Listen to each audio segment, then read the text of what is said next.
Welcome to another edition of It's a Long Beach Thing. Be sure to subscribe on your favorite podcast platform and like us on Instagram and on Facebook. Well, if you like baseball like me, actually, I love baseball. We got a new team in town in the Long Beach area, and I'm thinking to myself, I got to get them on my podcast because I hope they're part of the fabric of Long Beach for years and years to come. So I'm bringing on the general manager of the Long Beach Coast, Claire Duvendeck. Claire, how are you today? I'm great. Thank you, Paul, so much for having me. Excited to be here. Excellent. Well, I'm glad to have you on, and I know we're going to talk all things coast and all things regulators, but I want to start at the beginning. What is your first association with this great city of Long Beach? Yeah, so I grew up in Pasadena, been born and raised in LA, and like most people outside of Long Beach, didn't know much or spend much time here growing up in another part of town.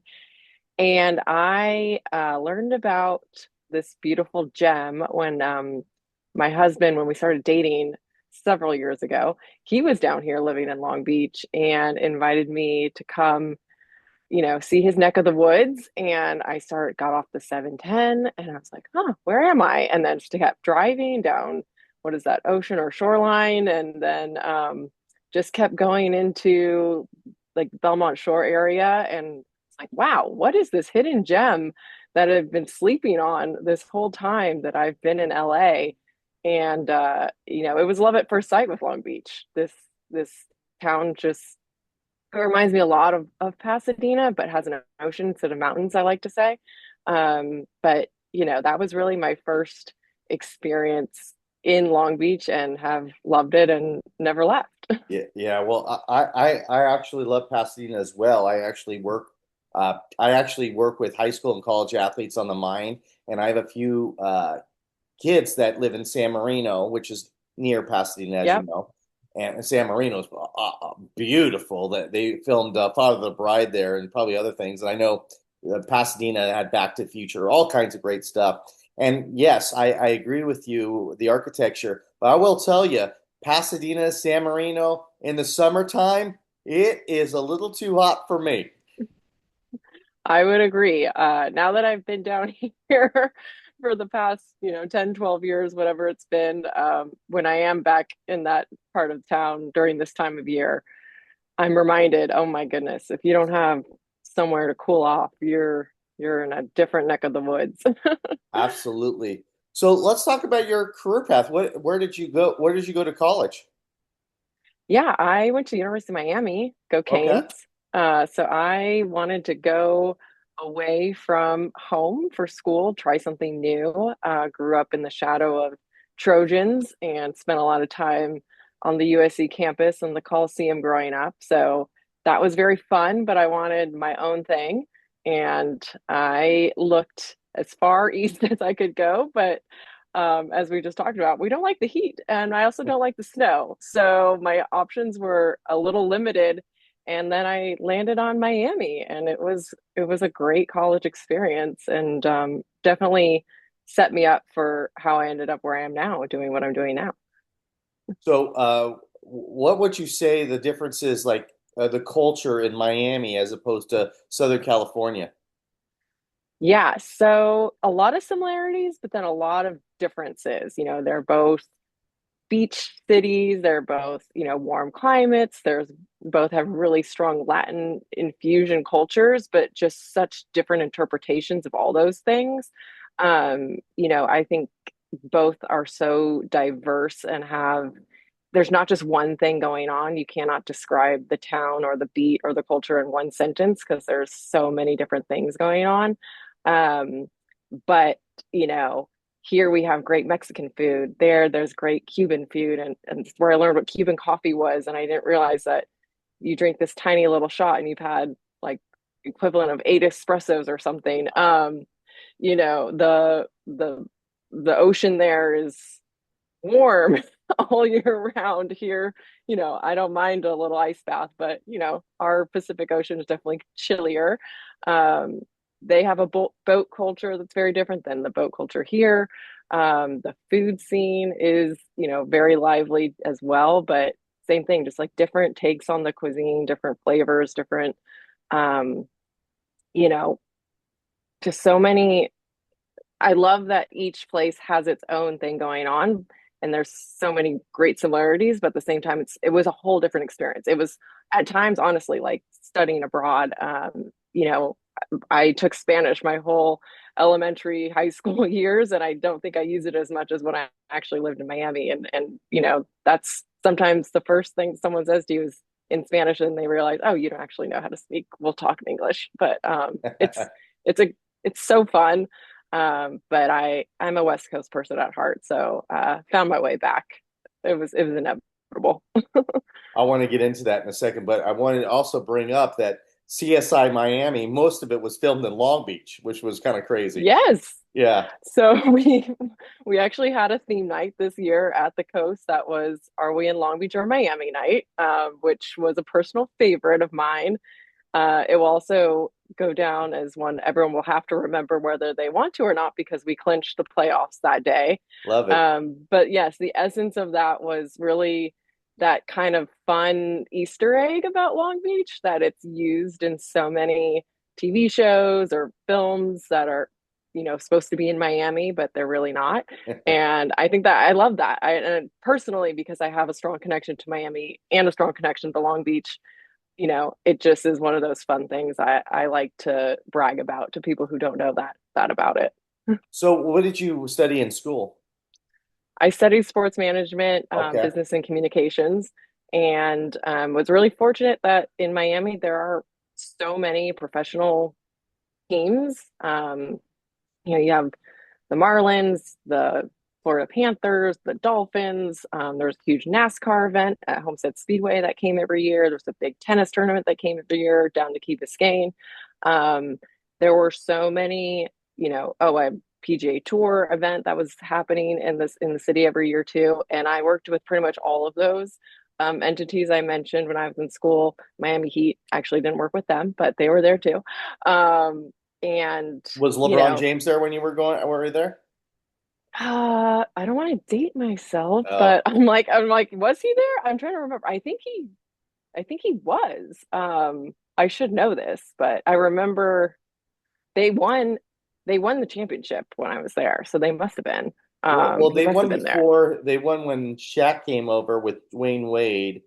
Before that, and then they won again with with LeBron. LeBron and the three big hitters.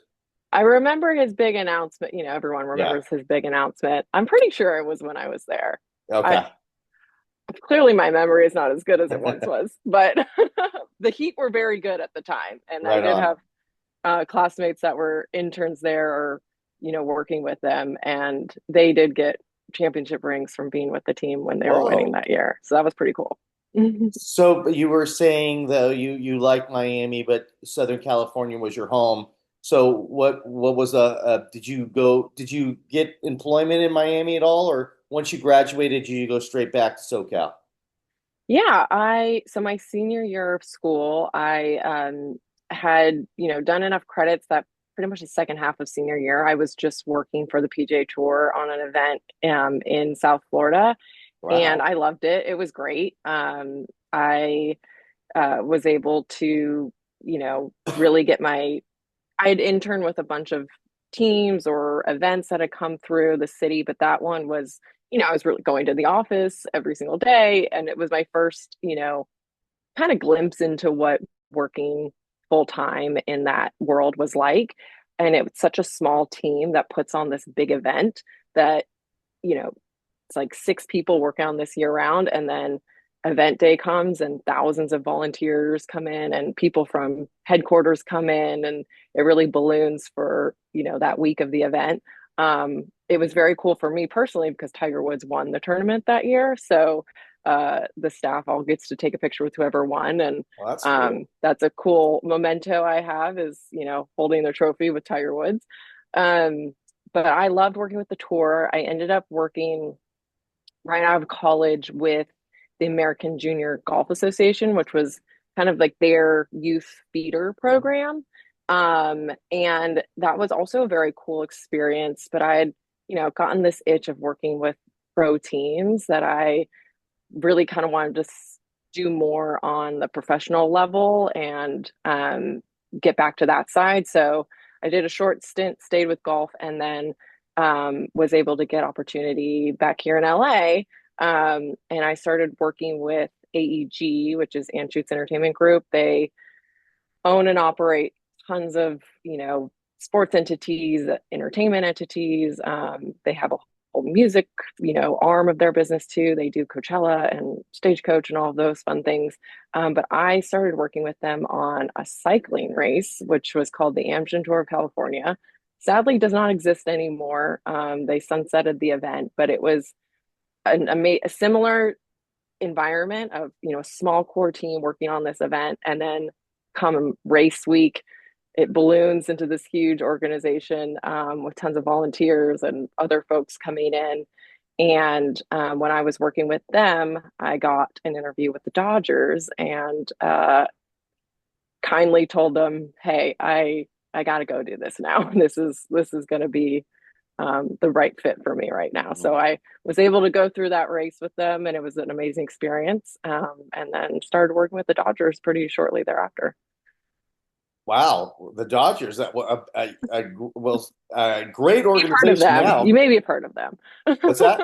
I said you maybe heard of them. Yeah, absolutely. I mean, with this new ownership and what they've done to revamp that team, were you part of that era with this new ownership? Yes, so Guggenheim came in and I joined the organization shortly after they had taken over. Uh-huh. So, it was a whole new leadership group, and it was when, Magic Johnson was part of, I mean, he's still part of the Yeah. organization, but he was in the office frequently and, Hmm. really the face of the team, I guess, at that time. And we had just done the deal with Spectrum for the TV deal, which was had its positive sides and some obviously downsides with some fan Yep. sentiment there. But it was definitely an exciting era to get to join the organization and be part of a growth wave and kind of a revamp, if you will. And growing up in LA, I'd been just a fan of the team Of course. as a kid, and my parents, would take us to games growing up. I tell people all the time, I think that we were such big baseball fans because it was really one of the only affordable pro sports things you could do in LA at the Hmm. time. The Lakers were hot as ever, and Yeah. tickets were also, pretty out of reach for a lot of folks. And we didn't have all these soccer teams. I think the Galaxy started in the 90s, and that was Hmm. kind of a up and coming organization at the time. And now they're the Hmm. most winning team in MLS, I believe. Um, the Kings were around, but my parents weren't so in the know of hockey. I think hockey's great. I love hockey now. Um, and we didn't have the Rams, we didn't have the Chargers. For young people listening to this, they're gonna be like, "Who is this person? She's old." But the Dodgers was like that family friendly, affordable ticket in town, and we just grew up loving it and um, getting kind of an early introduction to baseball, and still in baseball. So I got to ask you a question for the Dodgers. One of my all-time favorite heroes, he since has passed, Vince Scully. Did you have Oh, any interaction with Vince Scully when you were I there? did. It's one of my fondest memories of getting to work there is, story time with Vin. Hmm. He really just such a remarkable human being. He made you feel like you were, the most important person in the room, no matter who you were. He had an incredible memory to meet you one time, remember your name, remember something about you. He would come through and be like, "Oh, hi, Claire. Like, you got married last month, didn't you?" Like you're like, Yeah. "How do you even know what?" Like, Yeah. I'm so not important compared to everything else that you have going on. And he really made everyone feel like he was their grandpa. He was Wow.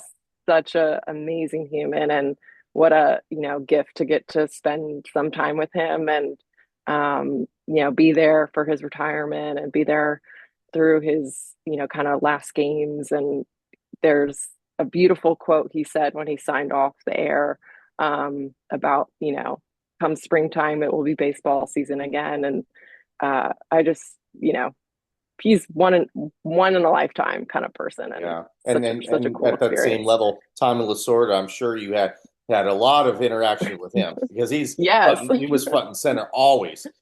always. And he Yeah. was, he had an office on site too, and always walked the halls and would stop and talk to everybody, and had a fun opinion about fun things.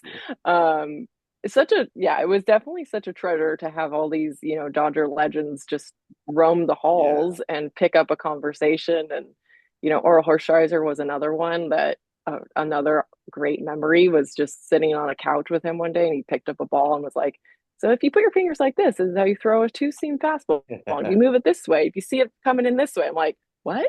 Like, um, it was, he, all of them were just so kind, and Hmm. just I think it was fun for them to get to still be around it, and it was Yeah. fun for us who just got to hear their war stories and kind of experience it on that level as well. Yeah, and I can probably go on and on about the Dodgers, but so what made you transition out of that organization?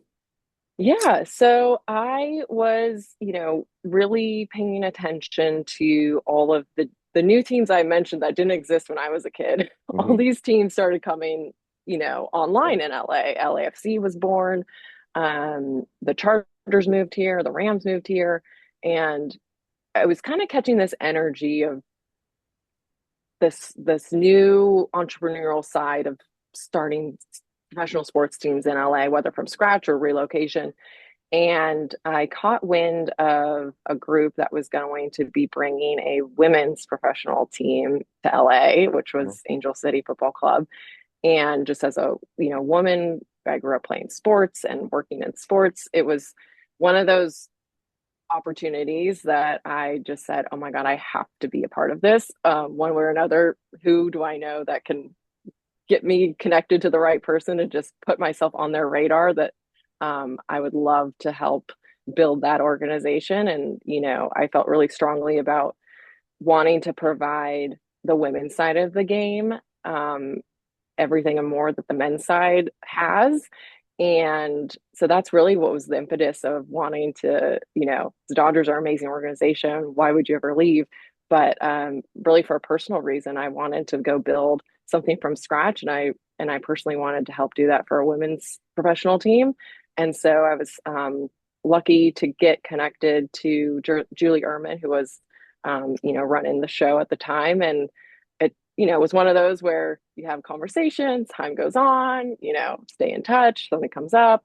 And then, the right moment, the right time, this wonderful person named Kayla Green, still a dear mentor to me today, was their CMO, and she, brought me on, and we helped build that organization from scratch. And that was one of the coolest things to ever do. Is you go from this huge organization that has endless resources seemingly, and infrastructure and history, and a built-in fan base, and then you just drop into a completely different scenario where you're starting from square one, and you're doing it with all new people who are doing it for the first time too, and just such a wild ride. And then I had to keep it, can never do anything simple. I also had my first child at the same time, so it was truly a wild ride, Hmm. but so rewarding in all the ways. How are you able to balance that being a new mom and a job that I would imagine is not a 40-hour work week. It's a lot more hours. Maybe you could work from home a little bit, but a lot of energy needs to be put into that type of work. Yeah, I mean, admittedly, I think like most women in business, read Sandberg's book of Lean In, You Can Do It All, and I was like, Hmm. I can do it. This will be great. And then, a lot of vulnerableness of admitting I can't do it all. This is Hmm. this is too much, and this is a Yeah. lot, and these are both so important and big priorities. And how do we, balance them? So I actually did end up, I, started the team, was with them for the first season, and then kind of had to raise my hand and be like, okay, I got to take a deep breath and take a step back, and ended up working with some other startups, but just being able to be on the brand side instead of the Hmm. team side.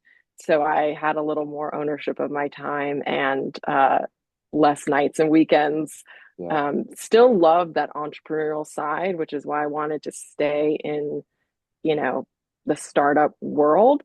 And it was nice to be still in the sports world, similar network and similar, mindset. It definitely was a recognition of, okay, this is an important phase of my life. This is something Yeah. really important to me. I want to be doing, building a family, and we got two little guys now. And, it was a good way to kind of downshift, but still stay in gear. Yeah. And, you know, then, then the coast showed up, and Yeah. here we are. How'd that come about? Did you have a conversation with somebody or? Yeah, similar, kind of how Angel City, I caught wind of this thing that was happening. I think my maybe it was the Long Beach Post or something on Instagram. Maybe I read that, oh, like minor league baseball might be coming to Long Beach.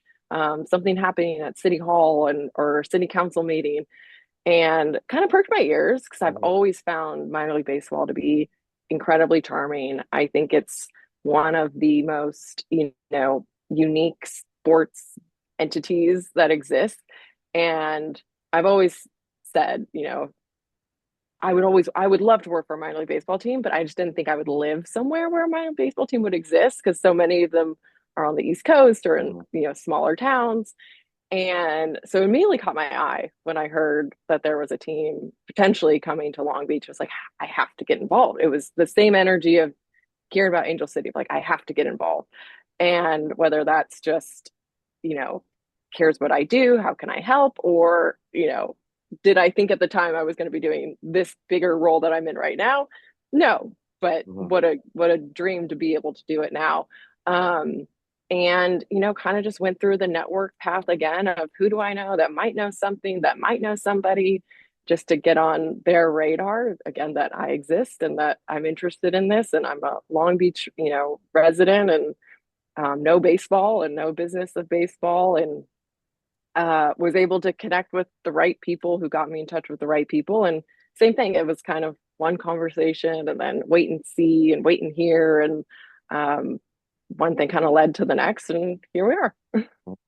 And a great point that you made, and I think that it's extremely important to mention that, especially in this economy, um, I think people, there's a lot of people that I know because I'm the president of the Single Hill Chamber of Commerce, and there's people been coming a lot who've been looking for employment just because of, people being laid off.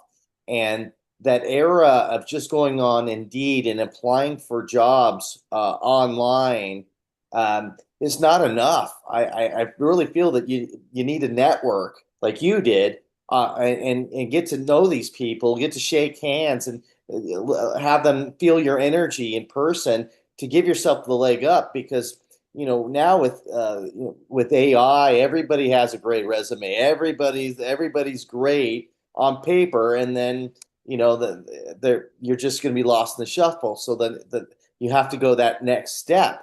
If you really want something, is to go network and talk to your sphere of influence. And it sounds like that's what you did. Yeah, and to be honest, that's not my natural, I will do it when I'm hungry for something, and I love meeting new people and I love having the conversations. But I know for a lot of people, networking is really daunting or uncomfortable, or, how do I even get started? Or, how do I put my foot in this room that I've never been in before? And I guess just for anyone that might be finding themselves in that space right now, listening to this, um, yeah, it's not that comes super naturally to me either, but it's worth it. Just feel uncomfortable for a few minutes, and once you kind of get your feet wet, you're going to be fine. And people genuinely want to help, and people, you know I think if someone came to me and asked for advice or asked, hey, do you know somebody?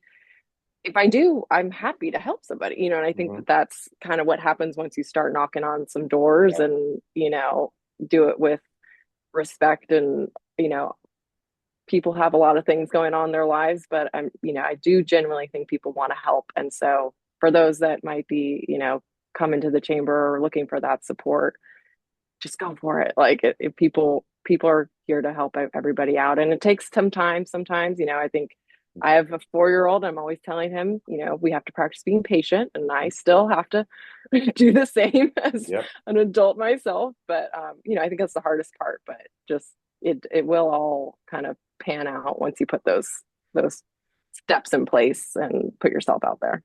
I love that. Yeah. So when you were talking to the powers to be at the coast, uh, were you applying for the position that you got, or what were you kind of thinking about when you talking with them? Yeah, when I originally was talking to them, they actually brought me in to just focus on marketing for the team originally, and I've always had ambitions to do more than just marketing, and I think that in minor league baseball, marketing is kind of 80% of the gig. Yeah. Um, so it kind of works in my favor in this instance that maybe other businesses taking on a GM role. You might look for somebody who has some marketing experience, but maybe more, experience in other areas. But, working with the Dodgers, my last role there was really in business development and working on non-baseball revenue opportunities. So I feel like I'm combining kind of that experience, my marketing background, and then obviously my entrepreneurial background and working in all these different startups that it all these pieces kind of fell together that kind of started in one place and then was able to just kind of you know let the work kind of show for itself of like, I'm interested in more, I can take on more, what else is going on, how can I be helpful. um and it's been great. Like it's just been the most fun job. It's funny to say, like, I run a baseball team, I create, fun experiences for people. We have, I say we're a joy factory, right? Like that's what we're doing. We're trying to build Hmm. a joy factory for people to come have a good time with their friends, with their family, get out of the house, meet somebody new, say hi to someone in person that you've never met before, see some fun entertainment. The team's really good. The Hmm. team's already clinched the playoffs. Yeah. We're number one in the league. So if you like baseball, there's something really fun to see and really good baseball to watch. And if you don't really like baseball, there's still just something really enjoyable and local and fun to do in your backyard with, friends, or come out and meet new people. And that's such a fun thing to get to spend your time on. Hmm. Very lucky. Yeah, when it comes to minor league sports, minor league anything, but let's concentrate on minor league baseball since we're talking about that. Um, it's got to be more than just the play on the field, right? It's more than that because you know we are so blessed. Like you said, we have the Dodgers, we have the Angels as well down the street where you can watch a major league game. So the nuances of a minor league game and getting people into the minor league stadiums is much of a different pull. Like you said, you mentioned 80% marketing. So what were like some of the things that were in play for you, and how much has the Savannah Bananas kind of uh, influenced the way minor league baseball or maybe even the coast do business? Yeah, two good questions there. I'll start with the bananas. I think that, what they have built is incredible. Just coming, and the founder of the bananas has an amazing story too. He started just running a small minor league baseball team himself, and he just had all these wacky ideas that has snowballed into this huge entity, which is really, I was kind blessed of. to interview him. Oh, you did? Oh my Yeah, gosh, yeah, amazing. So yeah, you've heard it firsthand. yeah, Um, yeah, just so cool to watch the growth, and I mean, they're selling out huge stadiums, yeah, and in a way it's almost less baseball than it is just a show and a yeah. performance. And I think that's what he says a lot, right? Is like, you're coming to the show. Hmm. And I think that what's been great about the bananas is that the market is already aware that there's other versions of baseball than just Major League Baseball. But I also think it's improved attendance for Major League Baseball too, because, Mhm. maybe it's one of those all ships rise kind Yep. of moments. So I think that for, starting a team like the Coast, which is in an independent league, it's a Major League Baseball partner league, but it's in the Pioneer League, which is, it just means we're not affiliated with a major league club, which is really the byproduct of, there being fewer lower tiers of affiliated minor league ball now that these independent leagues are getting a lot of good talent, and the, draft has been cut so many times, the amount of rounds, that there's a lot of players that, I'm on our team that I'm confident would have been drafted had it still been, well, it was 60 rounds once, and then it was 40 rounds, and it was 20 rounds. So there's so much talent in baseball that there's no shortage of great players to see. But to your point, we're never going to have, like, the marketing headline is never going to be big name pitcher rehab starting at the game tonight, Right. right? Um, our players are fantastic, and I love each and every one of them. And there's been such great, representatives of the team and the community at all the events that they come with us to.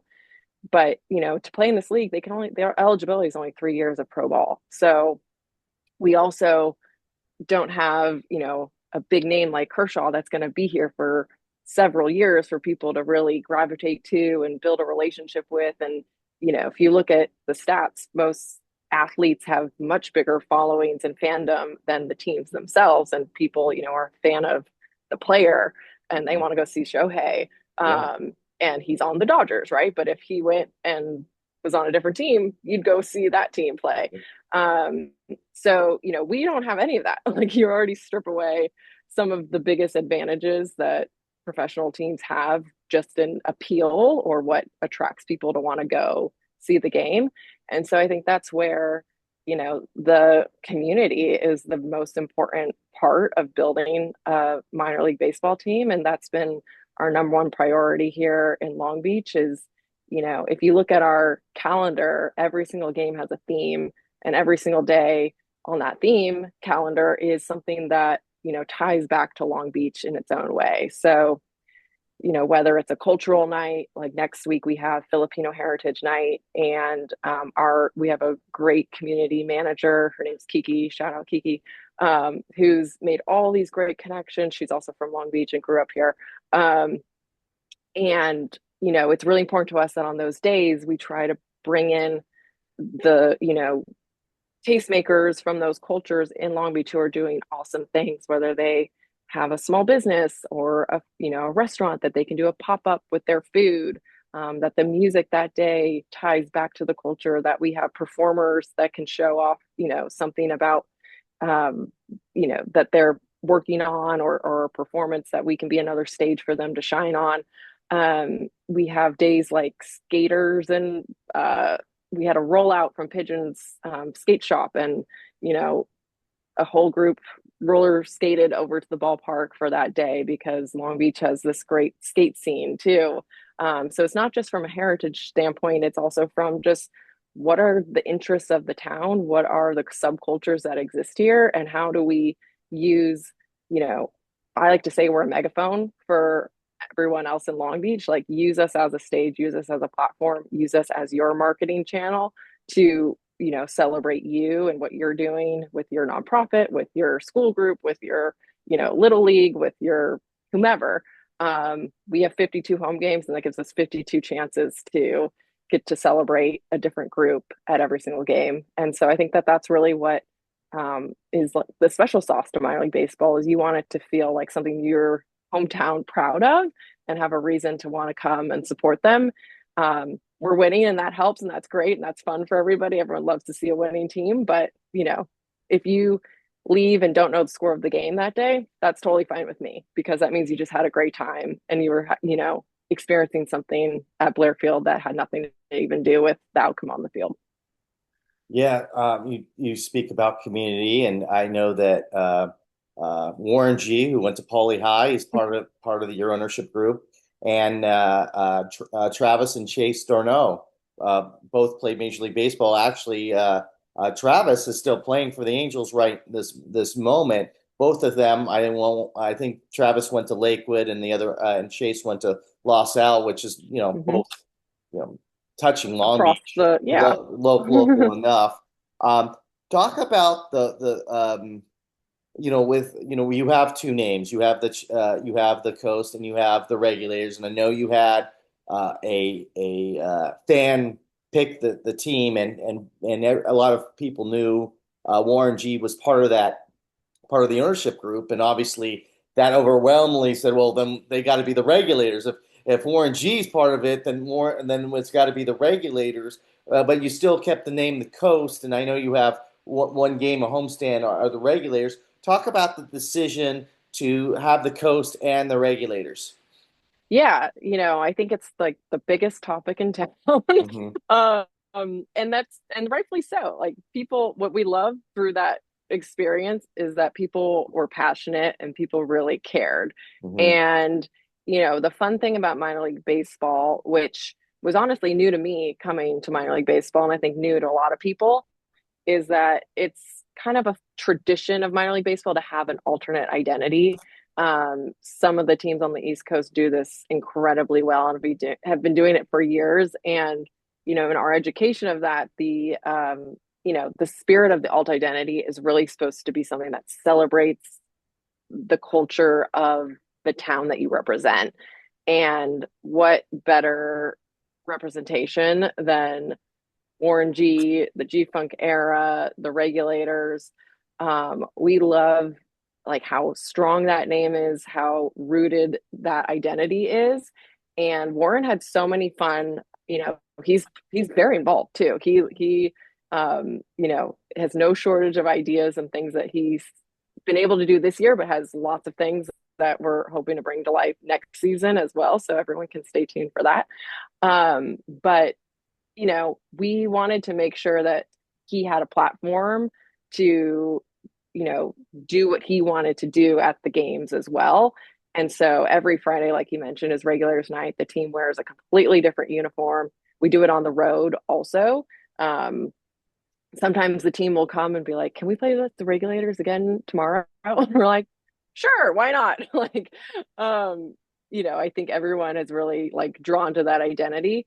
And then, but it's also cool to see that people have, you know, like if I look at our merch each game, and there's different things that I check on a daily basis, just from business operations standpoint, and you know both brands are actually somewhat on par with each other, and dare I say the Coast actually sells more merch.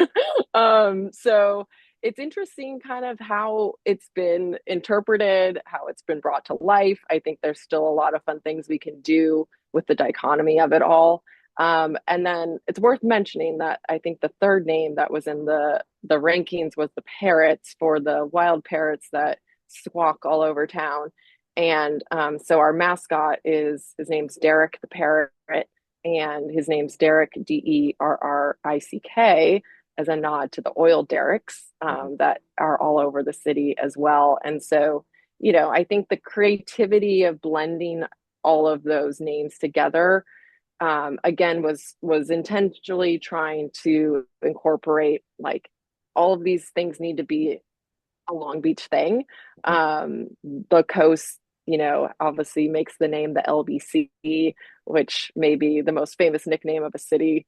Well, besides maybe the Big Apple, but and it was important to hire a local designer to create that logo, to create the marks, to create the identity, visual identity.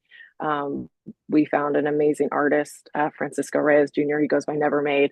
A lot of people in town know his work, and he's done some really cool collabs with really big brands as well. And shout out to Francisco. Everyone go follow him and support his work.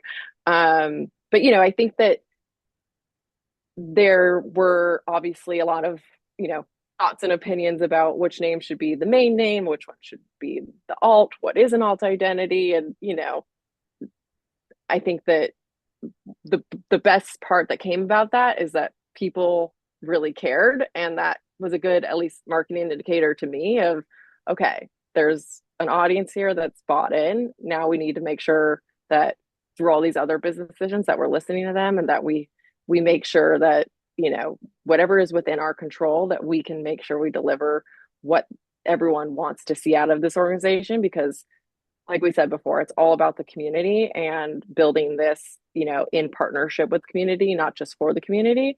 And I think that's why, the games look the way they are, why we have Trademark as our concessionaire, amazing local brewery, family owned and operated, why Long Beach Clothing Company, another great local, husband and wife run store in town, has been doing a lot of our merch.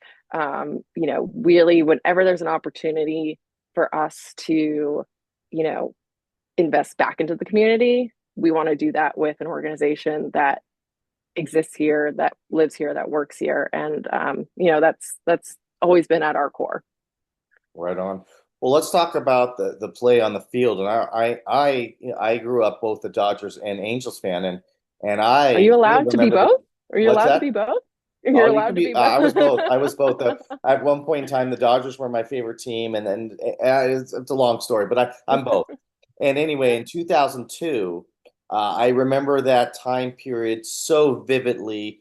My stepdad at the time had season tickets for the Angels, so I was blessed to see all the games, all the playoff games of that 2002 Oh, team. Amazing, amazing group of players that came together and were the world champions. So when I go to a Coast game, I'm reminiscing of that when I see the manager Troy Percival and Troy Gloss.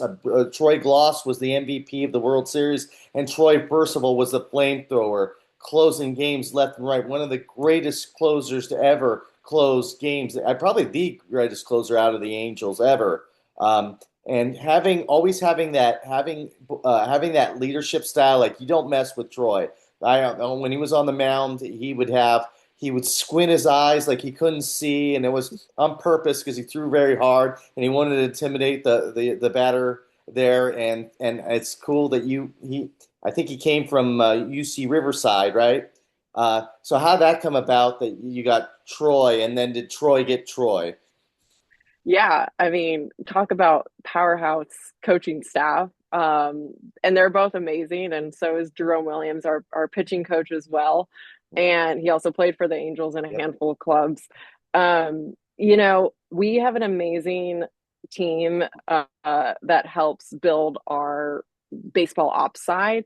And so when we heard that, they were talking to Troy Percival, we're like, oh, this is going to be not only amazing from what he could do for the team and the players, but being the first team in the Pioneer League in Southern California, having a Southern California hero lead us in our inaugural season, especially as a marketing person, you're like, this is amazing. And he really is amazing in person as well. He's got kind of the old school style, and the players really respond to him and they really look up to him. And I think he's done an incredible job of, you know, creating a culture that all of those players are bought into. And, the number 25, I was born on the 25th. My sister's born on the 25th. So it just sticks out to me. Gloss obviously wore 25. So I've never forgotten that jersey from being a kid and just knowing who this really good player was that wore number 25. And so, yes, we locked in Percival, and then he called Gloss and decided to bring him in. Um, and that was just, again, another double whammy of like incredible big league talent to have in this organization. And I think, it's fun for the fans. Like you said, it's cool to come and be this close to them. And, if you want to try to catch them at the end of the game and get a picture or an autograph, they're accessible, they're there. Um, Troy's well, they're both named Troy. Troy Percival's son, Cole, is actually on our team now as well. And so there's kind of a family affair. And his daughter Avery does social media for us as well. So we have a full Percival household within the coast. And then, for Glossy, he's able to bring his kids. They come and do like BP with the team. And I think it's, hopefully fun for them too, to kind of, you know, be at this stage of their career, be able to give back all of the, baseball tips that they can pass down to this generation. And then, hopefully it's not too, because their family can be a part of it too. Like they can enjoy it with everybody that's important to them in their life. But yeah, talk about just a double whammy of talent and expertise and celebrity, I guess, as well. And also another point I want to make about the coast, and you've talked about it too, is the play on the field. I was here when it was the Breakers, and I have a high school friend that played on a team, so I don't want to bash them too hard. And also the Armada, and you had, but it started to get, it was a little bit minor league silly because they would bring in, like I remember Jose Canseco retired many years. He's throwing knuckleballs and so it was more of a a show on the field, and you had a lot of players that were at a certain age where they were in their 30s and they didn't want to give up the game, so they were playing on those teams as opposed to this team here where it's much younger. And I would imagine that there is several players on that team that have aspirations to play in the show. And so as a result of it, you can tell the difference of the intensity of the game now than it was back when it was the Armada and the Breakers. One point I want to make is that you actually signed not too long ago, man, and I it's kicking myself that I can't remember his name. But he plays third base, but he was on the Dirtbags. He has long hair. He's from Oh, Clarkson. yeah. Dylan. Um, oh gosh, why am I blanking on his last name? I'm like, Dylan, I can see his face. Yeah. He just graduated from Cal State Long Beach this past summer. Uh-huh. And he got signed. He kind of had a funny story. He didn't even realize he was doing a tryout to actually get on the team. He came to hit some balls, like he knew it was a try. He was going to do BP, but he didn't really realize that it was that big of a moment. And then Troy liked what he saw and said, "Sign here if you want to get in the clubhouse and suit up tonight."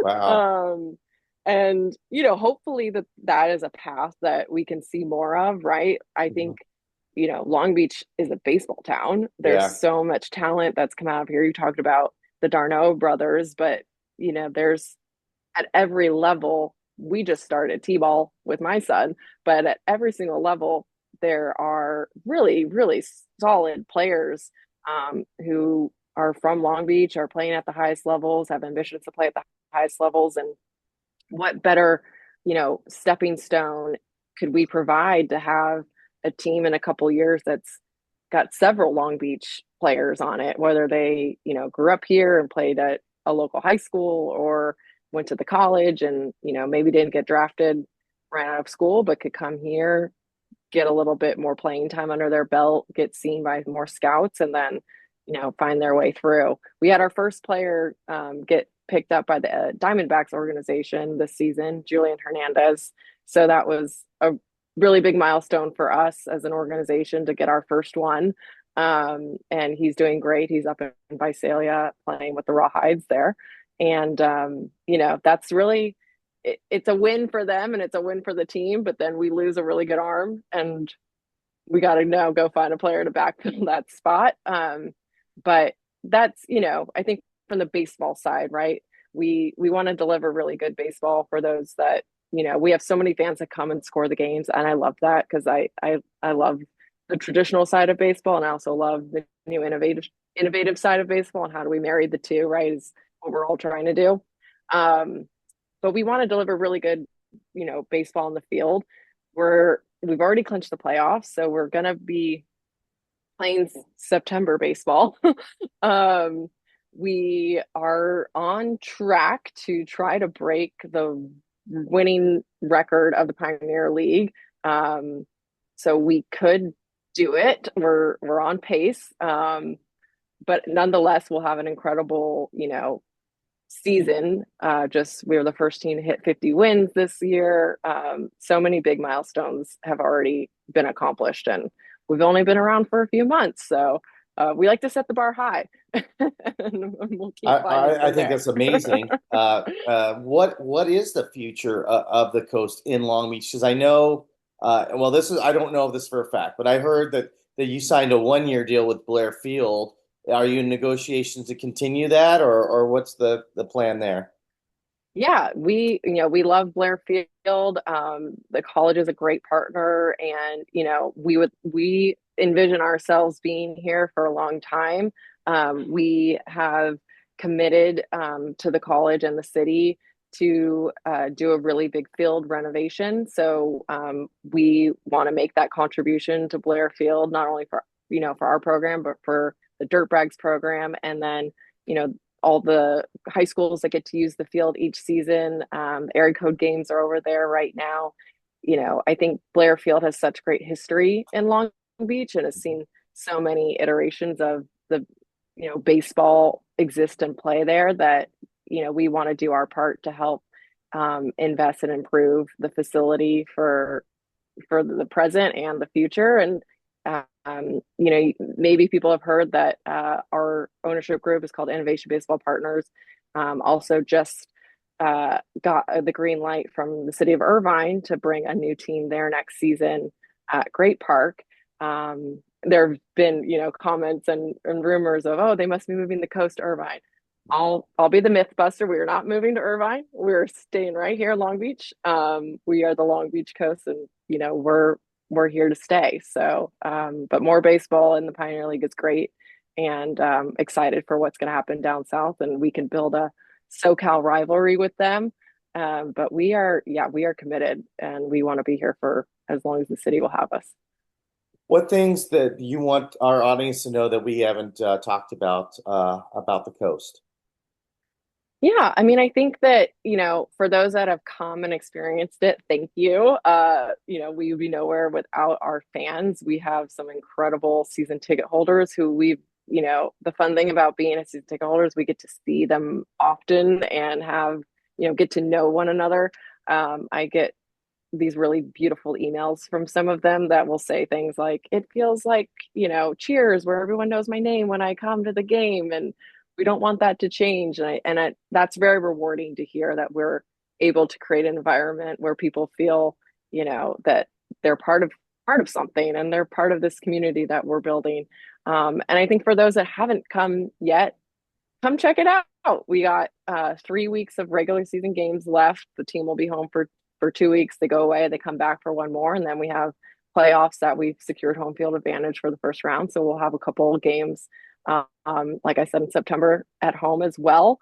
And we we know that we're young and we're new, and so like please don't be shy. I tell this to everyone I talk to. I'm like, tell me what you think. Tell me what you want to see differently. Tell me what, you liked about going to Breakers or Armada games, or what do you know, like that we have, but wish was a little bit different. The fun thing about minor league baseball is that we can kind of do whatever we want. So,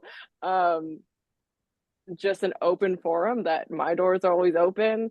Come to a game, ask for Claire. I'm always there, and I'd be happy to sit with anyone and hear, what they love, what they hate, and hopefully we can continue to build something that, everybody in Long Beach really loves. And then I guess my other thing will be, our off season will be coming up, and we plan to be out in the community all off season long. So truly, if there's something that we as the coast can do to help anyone in Long Beach, if you're organizing something, it'd be fun for our mascot to show up to and add to the fanfare. If you're doing a fundraiser and are looking for a silent auction item or something like that, like please keep us in mind. We want to be present and invested in help throughout all these different, great organizations and groups that exist. And so call us, knock on our door, email us, info@longbeachcoast.com. We are here to serve Long Beach, and so please think of us often, and don't be shy. And we'd love to come out and support anything and everything people are doing. Blair, it's been a pleasure talking with you. Thank you for being so candid about your journey and so candid about the coast and the regulators. But before I go, I always like to end with a fun question. Since you've been in Long Beach for a bit now, where are your favorite places to eat in town? Oh, such a good question, but such a hard question because there's so many good spots. You know, we do Friday night pizza as a family, and we like to try to switch it up. We were doing Little Coyote for a long time, and then I just heard about it's a new place they called Mooney's Pizza or Maloney's Yeah, Pizza, Mooney's Pizza Mooney's on Wardlow. Pizza. Yeah. So that's on our list to try. We're trying to do like a pizza tour of Long Beach. Speak Cheesy's really good. We do, classic Valentino's often. Um, you know, Colossus, we've been getting their pizza on Friday night sometimes. So, yeah, anyone wants to comment anywhere on favorite pizza places in Long Have you Beach? been to We're Mari's? trying. No, where's that one? Mari's is on I believe it's Palo Verde and Stearns, in Okay. that strip Oh, mall where yeah. Simone's is. Yes. Oh, Very right by the good. donut shop. Okay. Yeah, right next to the donut shop, and then also I'm sure you've been there, Domenico's on in Belmont Shore. Oh, of Yeah, course. yeah, Yes. Yes. I love that you feel like you're outside, but you're inside. yeah. But truly, I mean, pizza is just one of the options. There's so many good options in town.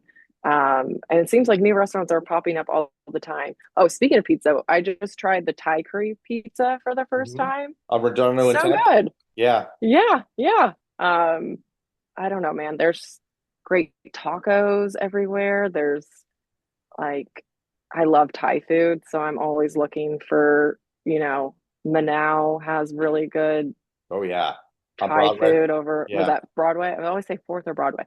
Um, we have gone to Heritage, gotta give them the shout out they deserve. Been there On 7th once and Street. it was fit. Yep, yep, that That's was the really good. Michelin star, 5 Michelin star Michelin star restaurant. Yeah, restaurant. yeah. Yeah, that lived up to the hype. That was delicious. Marlena's really good on Naples. Um, I love just getting like the crispy chicken tacos from Enrique's. It's delicious. I'm leaving so many out. I know I am, and I feel so bad because there are so many that deserve shout outs. But um, yeah, we're spoiled. There's so many good options. Sure And is. Sure is. Claire, yeah, thanks again for your time today. I really, really appreciate it. It's thank been a you. oh, sorry, go for it.